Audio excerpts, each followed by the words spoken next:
तर हे चक्राबद्दल आपण मगाशी बोललो, तर बाबा कुठल्या आजाराला कुठलं चक्र, असं काही लॉजिक असतं का? म्हणजे आता फॉर एक्झाम्पल मी ऐकलेलं असं की बरेच असाध्य आजार पण यांनी बरे झालेले आहेत. युजली एका चक्रावर काम करून नाही होत. बरं बरं बरं. तुम्हाला सगळं संलग्न असतात गोष्टी, तुम्हाला सगळ्यावरतीच. तर या लॉ ऑफ अट्रॅक्शनचा आणि ह्याचा, या एनर्जीचा काही एकमेकांशी परस्परांशी संबंध आहे का?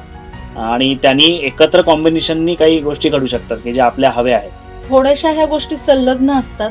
कसं म्हणजे की आपले जे थॉट फॉर्म्स असतात, आपण जे विचार करतो ते, जर तुम्ही पॉझिटिव्हली विचार करत असाल तर तुम्ही जे आजूबाजूच्या वातावरणातल्या सगळ्या पॉझिटिव्ह गोष्टी अट्रॅक्ट करतात. ऑरा बद्दल तुम्ही आता आम्हाला सांगितलं, तर ऑरा स्कॅनिंग जेव्हा होतं, ऍक्च्युअली जेव्हा स्कॅन होतं सगळं ऑरा, तर ते एक्झॅक्टली स्कॅनिंग प्रोसेस काय असते? आणि जेव्हा दूषित ऊर्जा एखाद्या ठिकाणी एखाद्या चक्रामध्ये साठवली जाते त्यावेळेला आम्ही प्राणिक कंजेशन म्हणतो. त्यावेळेला काय होतं की ऊर्जेच्या प्रवाहात तो अडथळा आलेला असतो, तिथे ते कंजेशन झालेलं असतं. मग त्या केसमध्ये आम्हाला तिथे एनर्जी काढणं गरजेचं असतं. नमस्कार मित्रांनो, मी निरंजन कुलकर्णी आणि आमच्या परिवर्तन क्रिएशन्स या चॅनलवर तुमचं मनपूर्वक स्वागत करतो. मनातल्या गोष्टी या शृंखलेतला आज नवा कोरा एपिसोड तुमच्यापर्यंत घेऊन आलोय. कसं असतं ना, आपल्या सर्वांची अशी इच्छा असते की आपलं सगळ्यांचं आयुष्य हे खूप छान, सुखी, आनंदी आणि सुरळीतपणे चालू राहावं. आणि हेच सुरळीतपणे चालू असताना अचानक काही गोष्टी बिघडतात. म्हणजे फॉर एक्झाम्पल, गाडी बिघडली तर आपण मेकॅनिककडे जातो, पोटात दुखलं तर आपण डॉक्टरकडे जातो. पण त्याच्या पलीकडेही अशा काही गोष्टी असतात की ज्या दुरुस्त करण्यासाठी आपल्याला वेगवेगळ्या क्षेत्रातल्या एक्सपर्ट लोकांकडे जाऊन त्यांची मतं घ्यायची असतात आपल्याला. आणि अशाच एका विषयावर आज आपण डिस्कशन करणार आहोत. कदाचित तुमच्यापैकी काही लोकांना प्राणिक एनर्जी हा विषय माहिती असेल किंवा ज्यांना माहिती नसेल त्यांनी हा व्हिडिओ शेवटपर्यंत नक्की बघा. तर प्राणिक एनर्जी म्हणजे काय? विना स्पर्श, विना औषध एखादा आजार कसा काय बरा होऊ शकतो? खरंच याच्यावर ना माझा तरी विश्वास नाहीये. पण ह्याच विषयावर डिस्कशन करण्यासाठी आज आपल्यासोबत आहेत डॉक्टर माधुरी बोथाटे.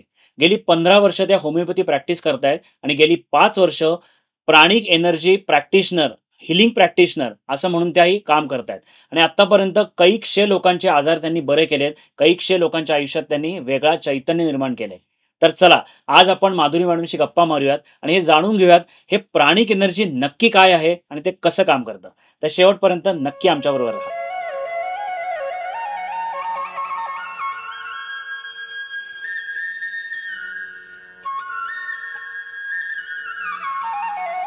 तर आज आपल्या सोबत आहेत आपल्याच्या खास पाहुण्या डॉक्टर माधुरी बोथाटे.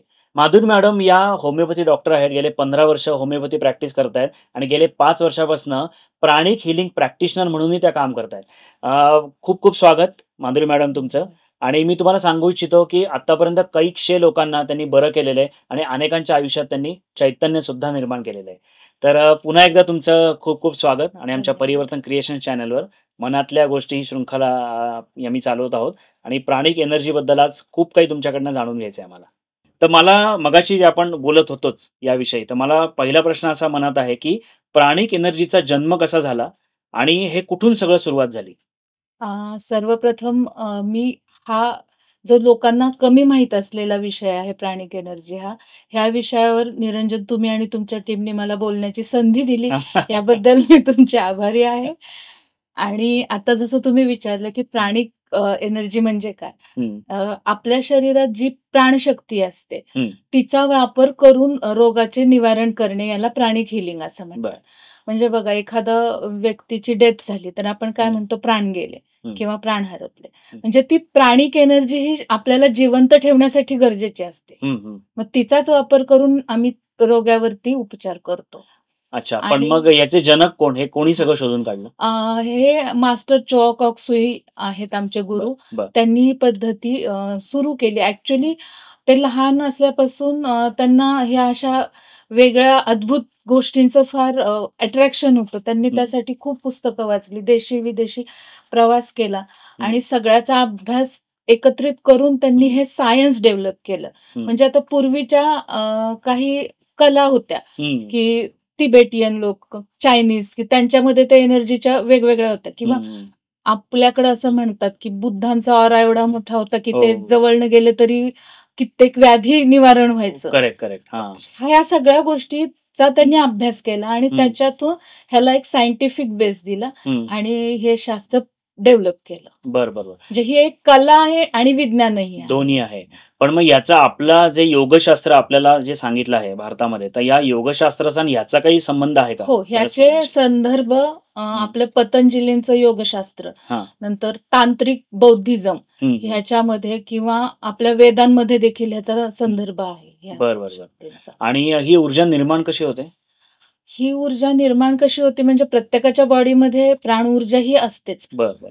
जेव्हा ती सुरळीत चालू असते, तिचं हं. वहन व्यवस्थित होत असतं, हं. तेव्हा आपल्याला काही जाणवत नाहीत, कुठले हं. सिम्प्टम्स जाणवत नाहीत. हं, हं, हं. पण कधी तिच्यात अडथळे येतात. हं. तिचा संचय होतो, काही ठिकाणी ती कमी होते. हं. ह्या वेळेला आपल्याला सिम्प्टम दिसायला लागतात. हं, हं.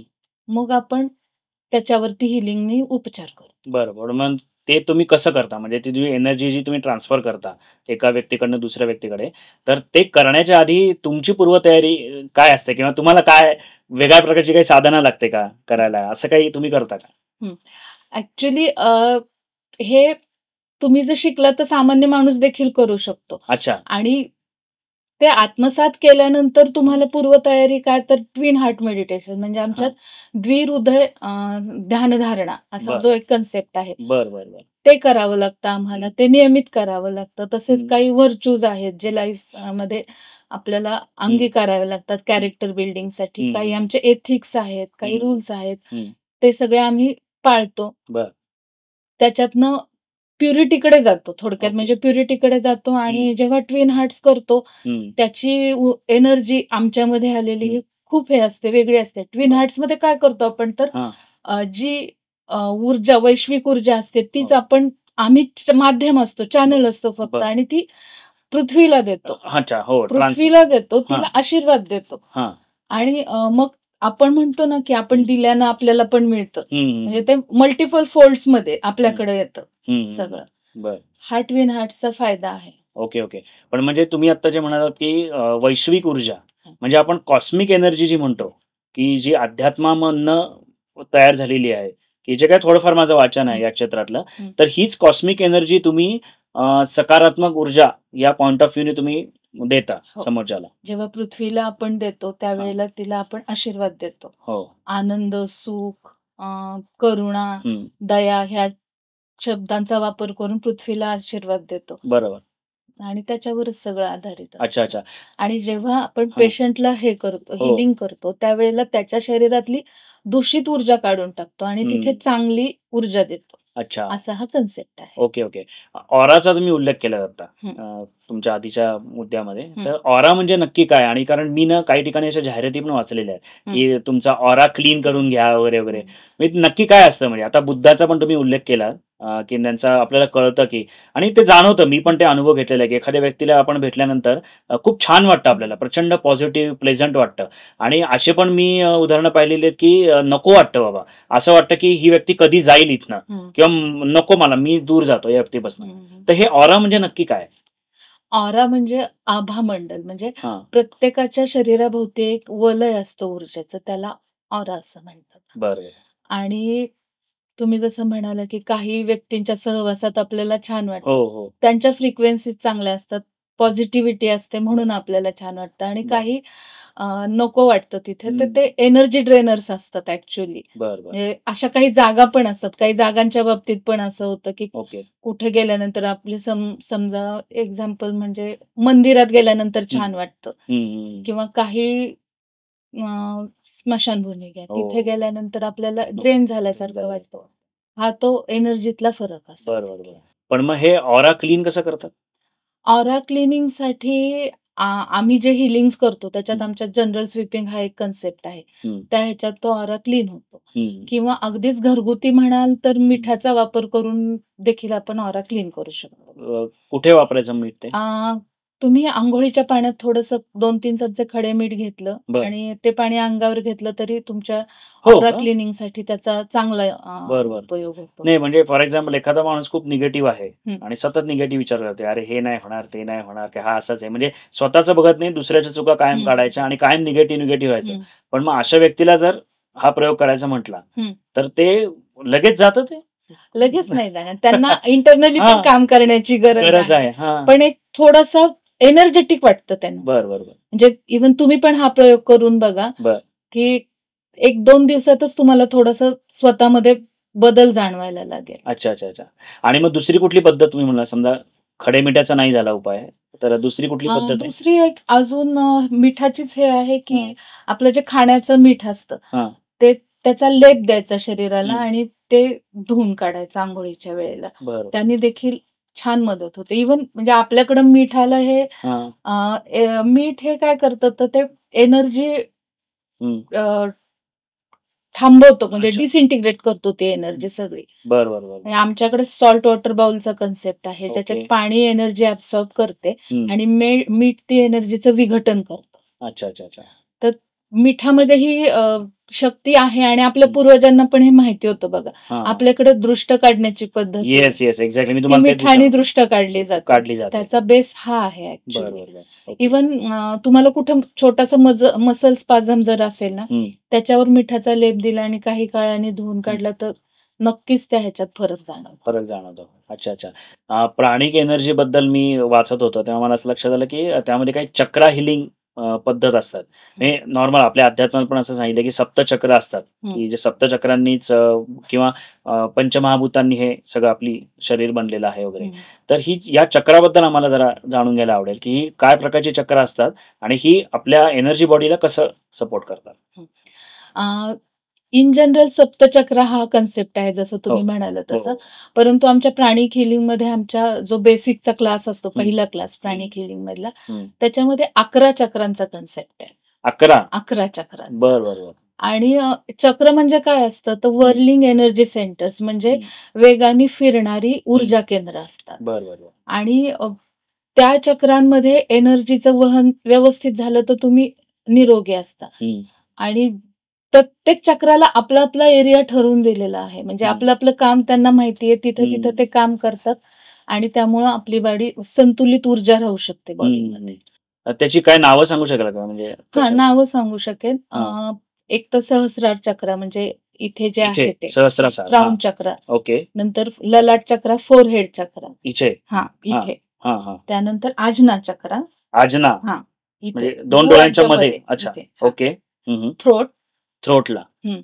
हार्ट चक्र, ओके. बॅक हार्ट चक्र. हां. त्यानंतर इथे रिब्सच्या पोकळीमध्ये एक सोलर प्लेक्सिस हा आमच्या ह्याच्यात कन्सेप्ट आहे. बरं. Solar plexus, front solar plexus आणि बॅक सोलर प्लेक्सिस. त्यानंतर नेवल चक्र. नेवल चक्रात इथे नाभीला. नाभी. हां. आणि त्याच्याच बॅक साइडला मेगमिन चक्र असतं. अच्छा. बरं. इथे.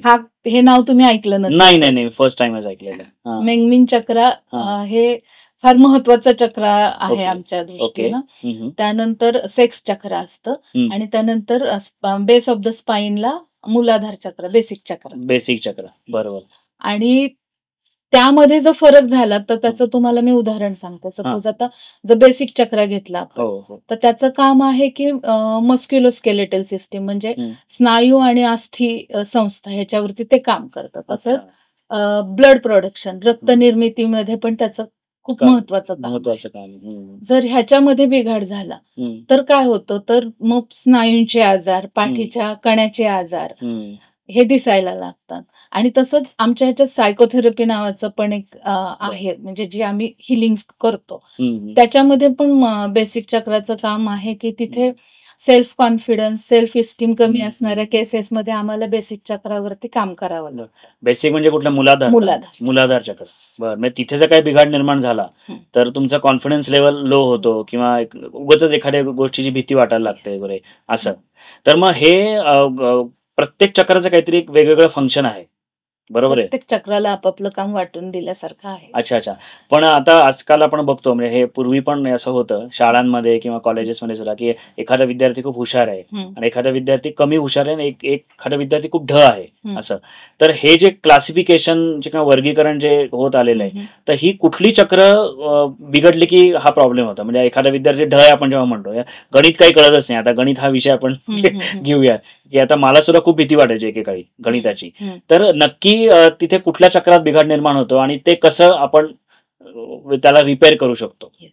आता तुम्ही म्हणालात, की तुम्हाला गणिताची भीती वाटायची. म्हणजे हां. तुमच्यामध्ये फिअर एनर्जी होती अच्छा. आणि ती एनर्जी घालवण्यासाठी आम्हाला जी सायकोथेरपीची चक्र आहेत, हां. त्याच्यावरती काम करावं लागतं. बरं. त्यामध्ये बेसिक चक्र पण महत्वाचं आहे, सोलर प्लेक्सस पण महत्वाचं आहे. हं. इथे जास्त काम करावं लागतं आणि बाकीच्या चक्रांवर देखील करावं लागतं किंवा आपण बघतो समाजामध्ये हं. खूप हायपर ॲक्टिव्ह मुलं आहेत. म्हणजे आजकालच्या हं. ह्याच्यात हायपर ॲक्टिव्ह मूल हं. हा एक थोडासा त्याबद्दल कन्सर्न असतो लोकांना, हो. की extra energy. Extra energy correct. असते ती. हं.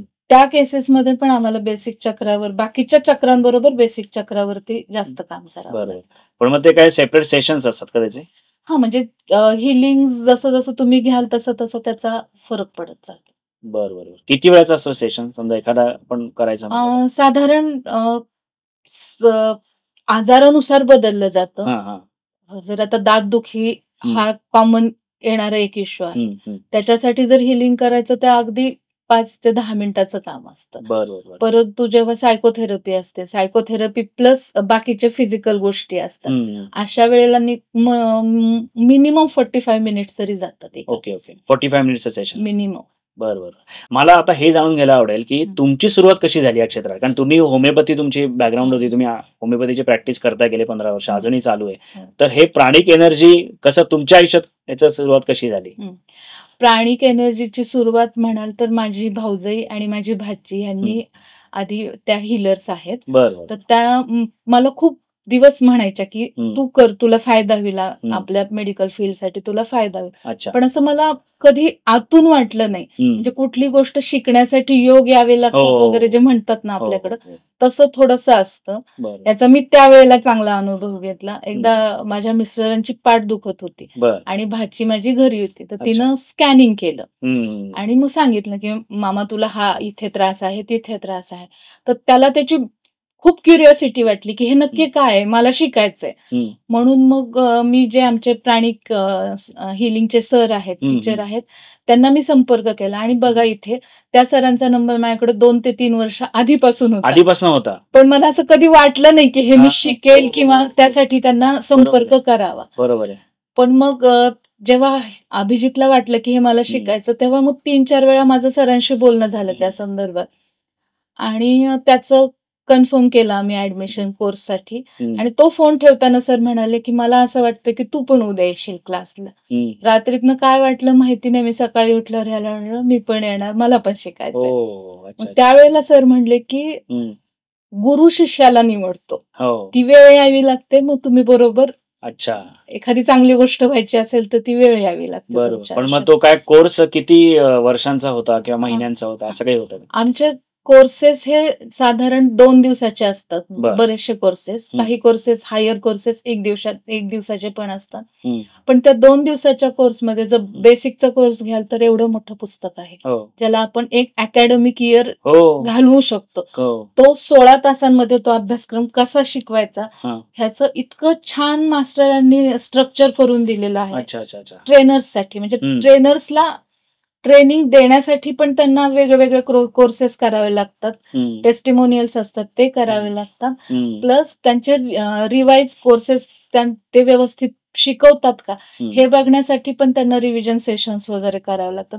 म्हणजे मास्टरांनी सगळीकडे ट्रान्सपरन्सी आणि प्युरिटी खूप महत्व दिलं आणि ह्याच्यासाठी त्यांनी ऑर्गनायझेशन पण स्थापन केलेलं आहे.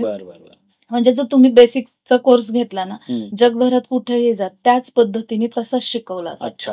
एवढं त्यांनी प्युरिटी कंट्रोल ठेवलेला आहे सगळ्यावरती. ओके. त्याच्यामुळे तिथे कुणी स्वतःच्या मनाचं काही ऍड करू नाही. शकत. जे त्यांनी शिकवलं तेच येतं आणि तसंच आम्हाला मास्टरांनी प्रत्येक आजारासाठी प्रोटोकॉल्स दिलेले आहेत. बरं. प्रोटोकॉल म्हणजे की कुठला आजार आहे त्याच्यात तुम्हाला काय काय काम करायचं ह्याच्या स्टेप्स दिलेल्या आहेत. तुम्ही तुमचे अनुभव स्किल्स ह्यानुसार थोडाफार रिझल्ट व्हेरी होतो, कालावधी व्हेरी होतो, पण त्या स्टेप्सनी रिझल्ट नक्की येतो. अच्छा. तर हे चक्राबद्दल आपण मगाशी बोललो तर बाबा कुठल्या आजाराला कुठलं चक्र असं काही लॉजिक असतं का? म्हणजे आता फॉर एक्झाम्पल मी ऐकलेलं असं की बरेच असाध्य आजार पण यांनी बरे झालेले आहेत. तर असं काही लॉजिक आहे का बाबा मूलाधार चक्रावर काम केलं की हा आजार बरा होणार किंवा अनाहत चक्रावर काम केलं की हा आजार बरा होणार असं काही असतं? असं असतं पण युजली एका चक्रावर काम करून नाही होत. बरं. तुम्हाला सगळं संलग्न असतात गोष्टी, तुम्हाला सगळ्यावरतीच बऱ्याच सगळ्यावरतीच ऍट गोष्टींवरती टाइम काम काम करता. करावं लागतं. बरोबर. तुम्ही जेव्हा सुरुवात केली हं. प्रॅक्टिस करायला, कोर्स कंप्लीट झाला आणि आता तुम्हाला अप्रुव्हल पण तुम्ही म्हटलं हो. घ्यावं लागतं. ते झालं आणि सुरुवात झाली. तर पहिली केस तुम्हाला आठवते का? की कोण तुम्हाला अप्रोच झालं होतं का तुम्ही अप्रोच झाला होता आणि मग तुम्ही एक सेशन घेतलं आणि ते बरे झाले. असा काही किस्सा तुम्हाला आठवतोय? पहिली केस मी माझ्या मैत्रिणीचं हीलिंग केलं होतं. बरं. म्हणजे आमचा बेसिकचा क्लास 2 दिवसांचा होता. हं. सरांनी सांगितलं, "आता घरी जाऊन हीलिंग करा कोणाचं हं. तरी आणि मला सांगा उद्या काय झालं ते." बरं, बरं. तर मी आता असं कोण मला ओह! जास्त ज्ञान नाही आणि मी कोणाचं हीलिंग करणार म्हणून करेक्ट. मैत्रिणीला म्हटलं, हो. "मला तुझं हीलिंग करायचंय." हां. आणि तिचं हीलिंग केलं. जनरलाइज्ड वीकनेस होता हं. आणि ते हीलिंग नंतर तिला जो तो फ्रेशनेस वगैरे आला ना, त्यानं हां. ती खूप खुश झाली. मग हां. ते बघून मला छान वाटलं, तुम्हाला की पण एक बाबा मला पण कॉन्फिडन्स किंवा मी कॉन्फिडन्स काहीतरी आला. काहीतरी लोकांचं ॲक्चुअली. भलं करू शकते. येस. असं. पण हे आता कुठले आजार असतात त्याच्यामध्ये तुम्ही कव्हर करता? म्हणजे कुठला आजार झाल्यानंतर ही ट्रीटमेंट घ्यावी, असं तुमचं काय रिकमेंडेशन आहे? सगळ्याच आजारांवर होतो. म्हणजे बरं. जसे तुमचे शारीरिक आजार आहेत, तसे हां. तुमच्या मानसिक आजारांवर देखील ह्याचा बरं. चांगला फायदा होतो. ओके. शारीरिक आजारांमध्ये म्हणाल तर आता सध्या चिकुनगुन्याच्या खूप केसेस आहेत. हो, हो. त्याच्यामध्ये पण अमेझिंग रिझल्ट आहे. बरं. अर्थरायटिस, हां. थायरॉइड, हं. बीपी, डायबिटीज हे त्याचे नेहमीचे आपले लाईफस्टाईलचे प्रॉब्लेम्स आहेत. ओके. त्यावर देखील आहे. हं. त्यानंतर साधे दातदुखी, कानदुखी. हं. दातदुखीच्या केसमध्ये आम्ही शेवटी त्यांना सांगतो, की तुम्ही डेंटिस्टला करा म्हणजे करा तुम्ही कन्सल्ट करा. कन्सल्ट करा. हं. पण बऱ्याच वेळा असं होतं, की डेंटिस्टकडे जाण्याची गरजच येत नाही. हो का? अगदी 1-2 हीलिंगमध्ये दातदुखीचं हे होतं. बरं, बरं, बरं. असे प्रॉब्लेम्स किंवा त्यानंतर मायग्रेन. आता मायग्रेनचा प्रॉब्लेम हा स्ट्रेसमुळं सुरू झालेला. म्हणजे तिथं हं. आम्हाला आधी सायकोथेरपी करावी लागते आणि मग हं. तुमच्या फिजिकल क्लिन्झिंगवरती वगैरे यावं लागतं. Okay, okay. त्याबरोबर अजून मुलांचे प्रॉब्लेम म्हणजे हं. स्टुडंट्सचे काय तर ते प्रेशर सगळं पिअर प्रेशर, अकॅडमिक प्रेशर, हो. पालकांच्या अपेक्षांचं प्रेशर. खरंय, खरंय. त्याच्यामुळं मग त्यांचा कॉन्फिडन्स कमी होणं, हं. क्लॅरिटी नसते. ह्या सगळ्या गोष्टींवर अतिशय छान रिझल्ट येतात. ओके. ट्रॉमा आजकालचा मेजर प्रॉब्लेम ट्रॉमा आहे. हं. कधी कुठं कसा ट्रॉमा कोणाला हे काही सांगता येत माहिती नाही. नाही आणि हं. त्यानंतर हळू-हळू बदल होत जातात. पण आपल्या लक्षात येत नाही. मग ते एकदम सगळं साठलं, की थोडंसं कुठेतरी बॉडी आपली सायन्स देते आणि मग अच्छा, अच्छा. आपण त्याच्यावरती हे काम करतो. बरं. पण ट्रॉमामध्ये खूप छान रिझल्ट येतो. चिंता, हां. चिडचिड करणारी लोकं ह्याच्यावरती पण खूप हे आहे. हं. नंतर भीती, फोबिया, करेक्ट, करेक्ट. एक्सेसिव्ह भीती जी हं, असते, हं, हं. तिच्यावर पण खूप छान रिझल्ट येतो. म्हणजे फिअर ऑफ मिसिंग आउट आपण जे म्हणतो, की अरे हे नाही झालं तर किंवा हे माझं करायचंच राहिलं, हे माझं मिळवायचंच राहिलं. येस. हे जे काही थॉट्स आपल्या मनामध्ये हो. येतात. असं. मला एक सांगा मॅडम, की जसं आता हे आपण आजाराबद्दल बोललो, की कोणाला आजार झाला तर ते तुमच्याकडे ऑब्व्हियसली येतात, की हं, बाबा हं, हं. माझं हे दुखतंय, ते दुखतंय, हे हं, हं. प्रॉब्लेम्स आहेत. पण समजा फिजिकली ओके आहेत. हं. समजा मी फिजिकली हं, ओके आहे, हं. मेंटली पण मी फिट आहे, सगळं आहे.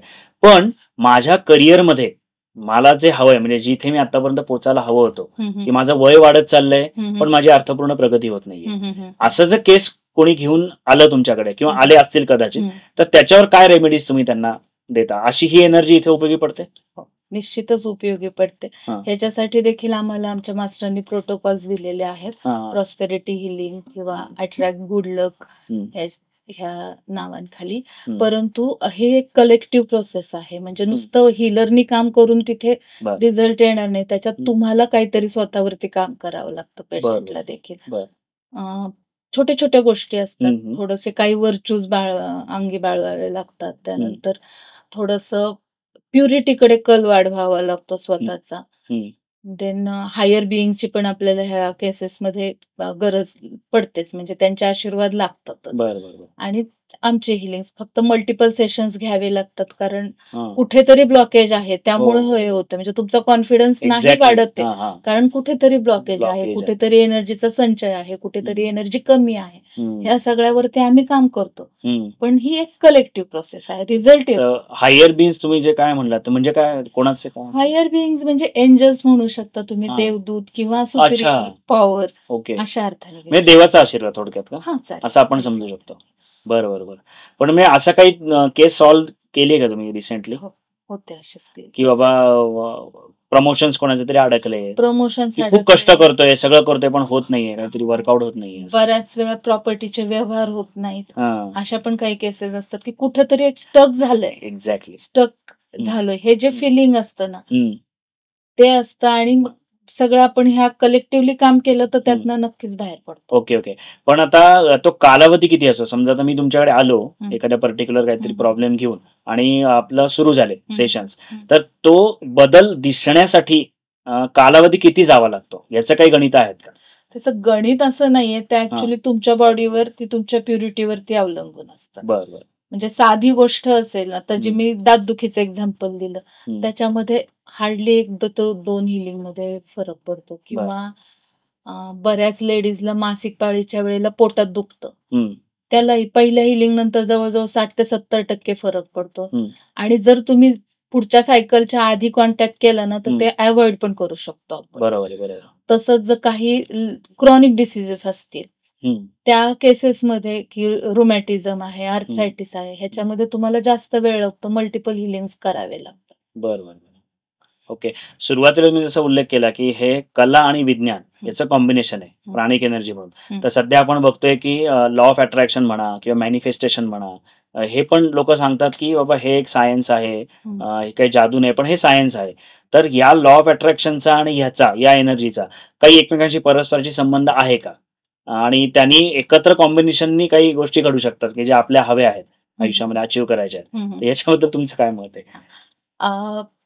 थोड्याशा ह्या गोष्टी संलग्न असतात. कसं म्हणजे की आपले जे थॉट फॉर्म्स असतात, आपण जे विचार करतो ते.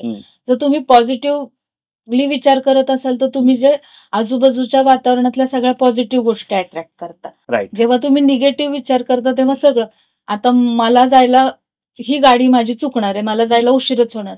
100 अडचणी येतील ना तिथपर्यंत पोहोचेपर्यंत, कारण तुम्ही ती एनर्जीच ती दिलेली आहे, की मला उशीरच होणार आहे आणि असंच होणार आहे. मग त्यानुसारचे सगळे विचार, त्यानुसारच्या गोष्टी सगळ्या तुमच्या आयुष्यात घडत गेल्या.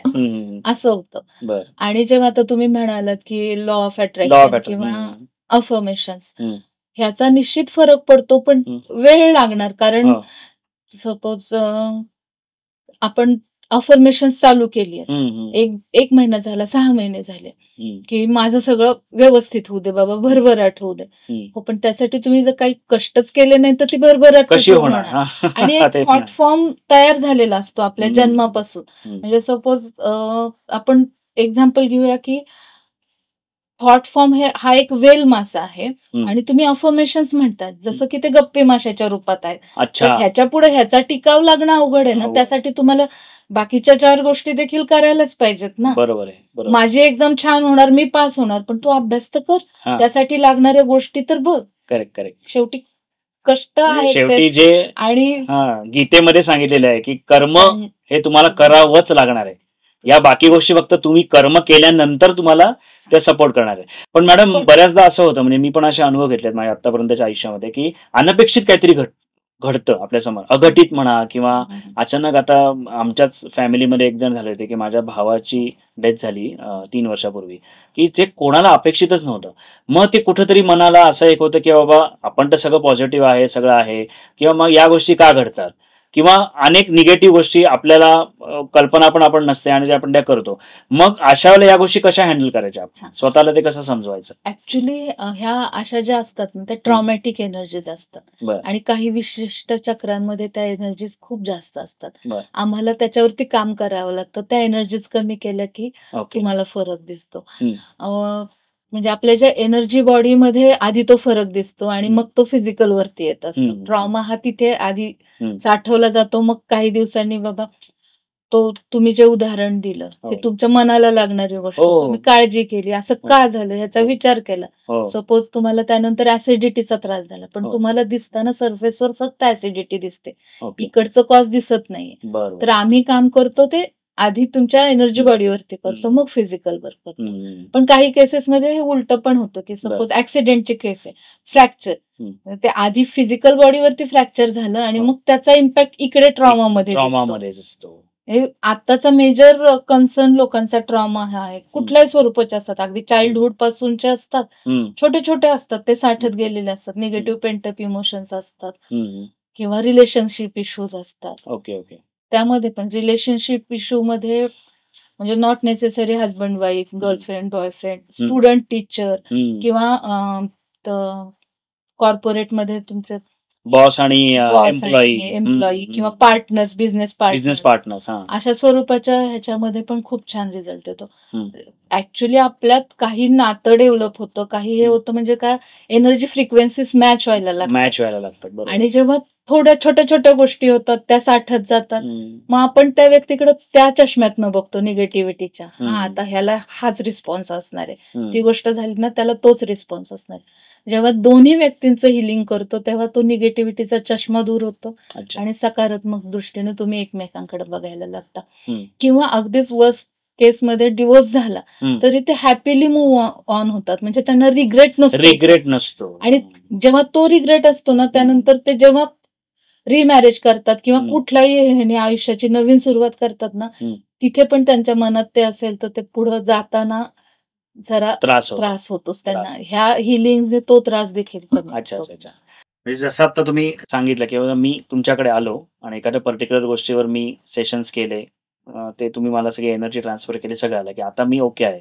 पण जेव्हा माझ्या आयुष्यात उद्या काही समजा घडलं, काही निगेटिव्ह घडलं वगैरे असं, तर ते मी स्वतःला आहे त्याच एनर्जी ती काम करते त्याच्यावर, का परत मला तुमच्याकडे येण्याची आवश्यकता भासते? हे डिपेंड्स कारण कधी-कधी तुमची थॉट प्रोसेस बदलली जाते. त्याच्यामध्ये तुम्ही ॲक्सेप्ट करू शकता ते इझिली हं. आणि कधी-कधी नाही, की मला हे पचायला जड जाते. काही लोकं ह्या ह्याने की ही घटना झाली आणि मला पचायला जड जाते. त्या केसमध्ये आम्हाला पुन्हा काम करावं लागतं. अच्छा, पुन्हा काम करायला लागतं मग पुन्हा ती एनर्जी करायला लागते. पुन्हा एक छोटीशी रिक्वेस्ट होती, हां. की काही लाईव्ह आम्हाला डेमो तुम्ही दाखवू शकाल का? की एनर्जी कशी ॲक्चुअली ट्रान्सफॉर्म होते? एक छोटासा डेमो, म्हणजे पूर्ण सेशन नाही पण तुम्ही कसं ते करता ते मला जाणून घ्यायला आवडेल. आपण एनर्जी फील करून बघूयात. नक्की. येस. सर्वप्रथम सेंटर ऑफ पाम्स दाबा. कुठला हात? दोन्हीचे दाबू का? Yes, दाबा. किती वेळा? दाबून सोडा असं 1-2 वेळा करा. त्या हाताचं पण करा. बोटांचे टोक ते पण दाबा. अंगठा पण.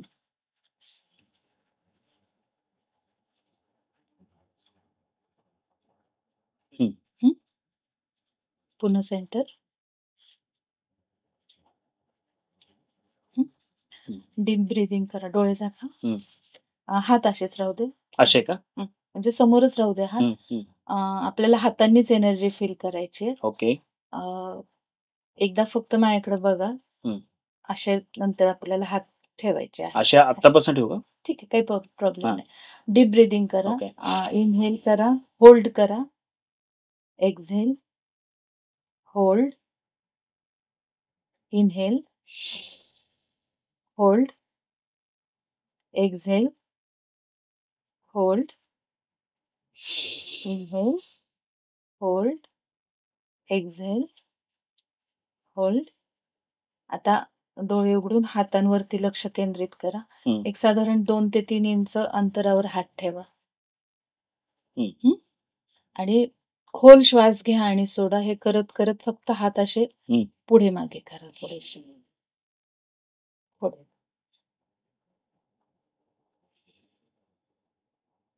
खोल श्वास घ्या. सोडा.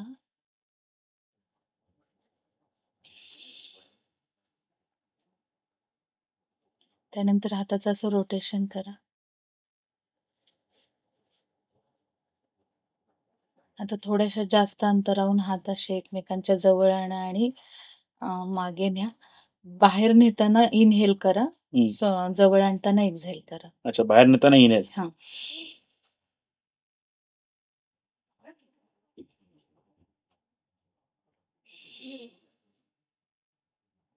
पूर्ण हातांवर लक्ष केंद्रित करा. संथ गतीने श्वास घ्या. तुम्हाला काही जाणवतो का एखादा फोर्स 2 हातांच्या मध्ये? काहीतरी होतंय. हो. एखादा म्हणजे असं काहीतरी असं गार वारं लागल्यासारखं होतंय. एखादा बॉल आहे किंवा फुगा आहे असं वाटायला लागतं? हात रोटेट करा. हा, काहीतरी मला हाताला जाणवतं, हे नक्की आहे. हा कसे असे? हा एक एक हा. मागे न्या, पुढे आणा, सेंटर वरती लक्ष ठेवा हातांच्या. जाणवतीये एनर्जी? हो, मला असं जाणवतंय की काहीतरी वारं 2 हातांमध्ये तयार झालेलं आहे, काहीतरी थंडावा जाणवतोय. थंडावा जाणवतोय आणि एक फोर्स जाणवतो. हा, थोडासा हलकासा Yes. अगदी. हीच एनर्जी, लाईफ एनर्जी. अच्छा, ओके. पण मग आता आपण जे केलं ते कशासाठी होतं म्हणजे? एनर्जी फील करण्यासाठी. फक्त? काही काहींचा विश्वासच नसतो हे असं काय असू शकतं. हो हो हो. तुम्हीच तुमची एनर्जी फील करून बघितली ना. बरोबर. जेव्हा तुम्ही आमच्याकडे येता तेव्हा आम्ही ह्याच्यावरच काम करतो. म्हणजे तुमच्या ऊर्जा केंद्रातनं ती माझ्या ऊर्जा केंद्रात आली आणि तिथनं ती जनरेट झाली. आता तुम्ही जे केलं ते तुम्ही स्वतःच केलं. अच्छा, बरं. ह्याच्यात माझं काहीही नव्हतं. मी फक्त इन्स्ट्रक्शन दिलं तुम्हाला. मग तुम्ही ट्रान्सफर काहीच केलं नाही का आता मला? काहीच नाही केलेलं. बरं. तुम्ही तुमचीच एनर्जी आता चेक करून पाहिलीत. ओके. पण याचे काय आता पॅरामीटर्स असतात का? शायद मी जे चेक केलं किती पर्सेंट आहे किंवा असं काही नसतं. म्हणजे आता तुमचा जसा ऑरा क्लिन्झिंग किंवा तुमच्या स्पिरिच्युअल एनर्जीज जशा असतात तसा तर तो साईज कमी जास्त होतो. बरं. आता हे अजूनही पुढे जाऊ शकेल असं हो मी आहे फील ना. करते तसं. आहे. मला फक्त थंड काहीतरी एवढं जाणवत आहे याच्यामध्ये. नाही, याचं जे मी तुम्हाला अशासाठी विचारलं की जसं आपण म्हणतो ना मोबाईलची बॅटरी ही 100%, 50%, 80% जे दाखवतो आपल्याला बघा, तर तसे ह्याचे काही पॅरामीटर्स असतात का? की आता एनर्जी 100% झालेली आहे? असं काही नसतं. बरोबर. ते तुम्ही फील करता. आज मला एनर्जेटिक वाटतंय म्हणजे त्यावेळेला तुमची एनर्जी वाढलेली आहे. आज मला खूप ड्रेन आउट म्हणतो आपण. आज हेक्टिक दिवस गेला. फार आता थकलोय मी. त्यावेळेला तुमची एनर्जी लेवल कमी असते. पण आता हे तुम्ही मला सांगितलं, मी ते केलं, पण मग मला ते करता येईल का? हा, तुमचं तुम्ही देखील करू शकतो का? काहीच हरकत नाही. बरोबर. आता हे जसं आता मी हे केलं, पण आता हे पुरुषांमध्ये वेगळं, स्त्रियांमध्ये वेगळं असं काही असतं का? असं नसतं. एनर्जी ही सेम असते पुरुषांमध्ये आणि स्त्रियांमध्ये. फक्त तुमची लाईफस्टाईल, तुमची थॉट प्रोसेस, प्युरिटी ह्याच्यावरती ती फरक पडतो एनर्जीचा. ऍक्च्युली आपण तसं बघितलं तर सोल लेवलवरती सगळ्यांच्या जे सोल लेवलवरती तुमचं इव्होल्युशन किती झाली सोलची त्यावरती ते हे असतं. तसं तर एकच सगळे बिईंग्सच असतात, एनर्जी बिईंग्स तिथे. बरोबर. त्यामुळे ते एनर्जी सेम असते. फक्त आत्ताच्या आपल्या ह्या इन्कार्नेशन मध्ये ह्या सगळ्या गोष्टींचा फरक पडून. अच्छा. ऑरा बद्दल तुम्ही आता आम्हाला सांगितलं, तर ऑरा स्कॅनिंग जेव्हा होतं, ऍक्च्युअली जेव्हा स्कॅन होतं सगळं ऑरा, तर ते एक्झॅक्टली स्कॅनिंग प्रोसेस काय असते आणि आधी काही गोष्टी त्या स्कॅनिंग मध्ये आपल्याला कळतात का? की बाबा आपण जसं प्रिव्हेंटिव्ह ऍक्शन म्हणतो ना, की सर्दी होऊ नये म्हणून ही गोळी घ्या, ताप येऊ नये म्हणून डोलो घ्या, तर तसं काही प्रिव्हेंटिव्ह गोष्टी कळतात?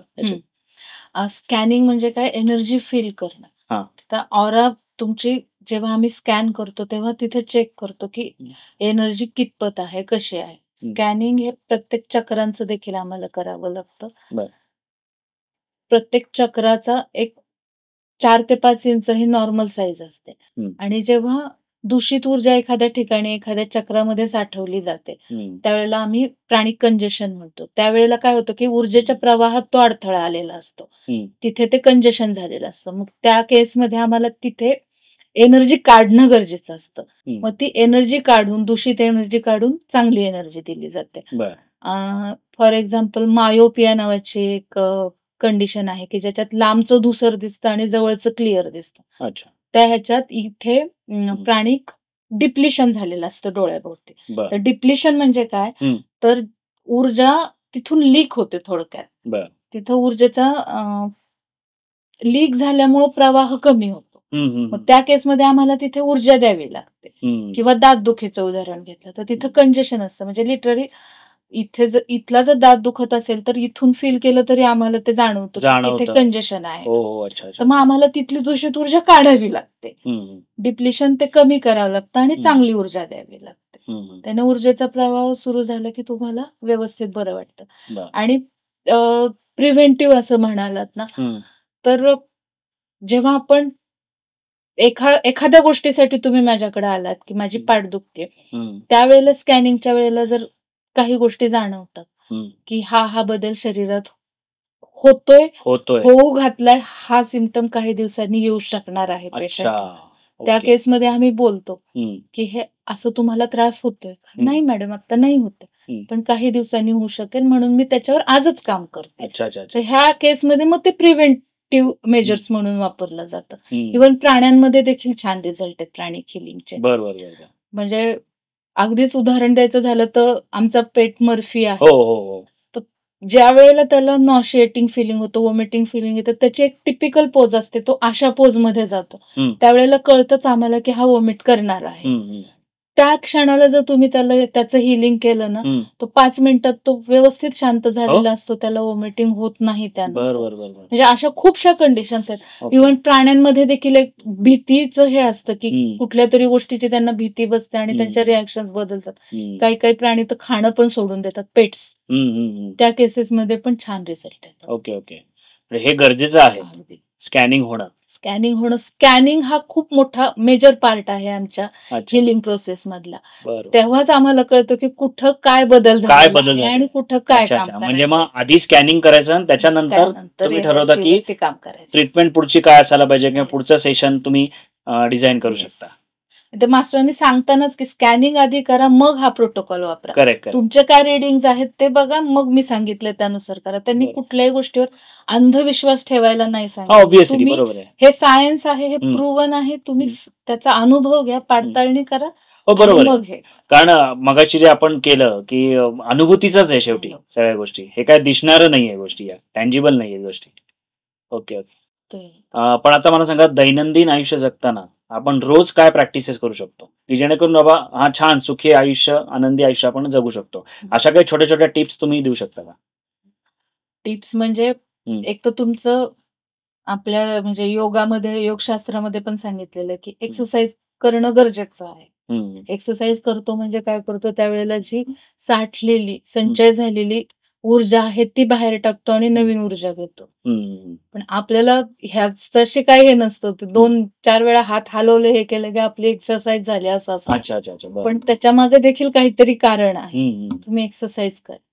त्यानंतर आहार संतुलित ठेवा. हं, अ, एखादा जो छंद असेल हं, त्याच्यासाठी वेळ द्या. म्हणजे तुमचा स्ट्रेस रिलीफ होण्यासाठी मदत होते या गोष्टींची. बरं, बरं, बरं. त्यानंतर पॉझिटिव्ह विचार, हं, निगेटिव्ह काही लोकांच्या मगाशी बोलण्यात उल्लेख झाला, हं. की त्यांच्या संपर्कात आल्यानंतर आपल्याला असं अनइझी वाटतं. हां. तसे लोकं टाळा, तशा हं, एन्व्हायर्नमेंट टाळा. हं, हं, तुम्ही मेडिटेशन करणं गरजेचं आहे. हं, मेडिटेशन करा. त्याने हं. तुमची एनर्जी लेव्हल वाढते. ओके. मग ह्या गोष्टींचा त्रास आपोआपच कमी हं, होतो हं, हं. तुम्हाला.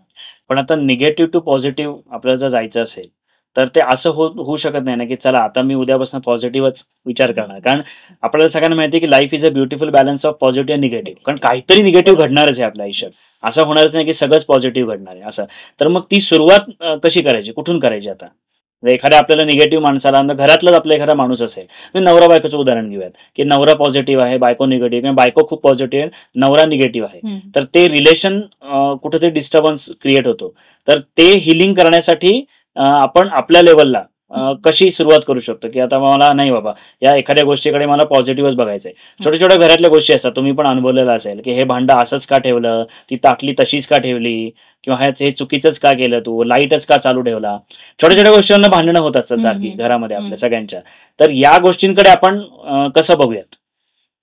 या गोष्टीकडे कसं बघूयात म्हणजे हं, चांगले बदल तर आपल्यात करायला आपण सुरुवात केली पाहिजे. हं, हं. थोडंसं फॉरगिव्हनेस यायला पाहिजे, हां, की ठीक आहे आता ही लाईट चालू ठेवली, राहिली असेल, राहिली असा असेल. विचार करा. हां, चालूच का ठेवली?